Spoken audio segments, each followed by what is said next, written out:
Well, thank you, Tasha. We're down here at the Red Deer District Food Bank, and joining me is Executive Director Fred Scaife. And Fred, I know you recently expanded the food bank, but there's another area of expansion that you're concerned about. What can you tell us about that? Well, there sure is, and that's our volunteer base. For a number of years now, our volunteer base has been shrinking. The food bank is a tough place to volunteer. I got to tell you that. I'll be honest with you up front.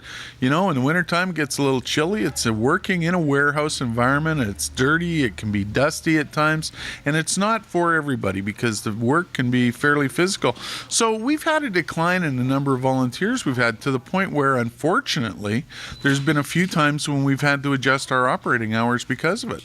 Now, I guess going to say impact with regard to the clientele, and it's an ever-growing clientele, unfortunately, but what is the impact to them when you don't have enough volunteers to do the job that needs to be done here?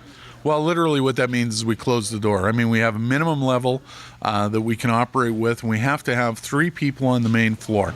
And without 3 people on the main floor, we can't open our doors. What it also impacts is our ability to answer our telephones, which mainly is our intake line. That's how the clients apply for assistance.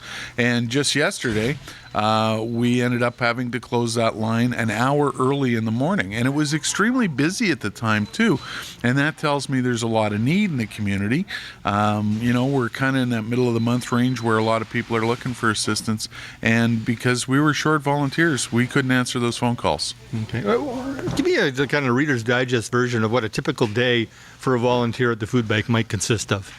Well, they come in. It's a very social environment. If you look behind us here, this is our Tuesday crew that's in, and I mean, they're laughing and they're having a good time. They know each other. They come in and they're going to be either sorting food, they're going to be going through fruits, vegetables, things like that, getting them ready to give to clients.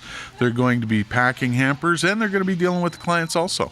All right. So if you can help out the Red Deer District Food Bank with a volunteer basis, come on down. I'm sure they won't turn you away.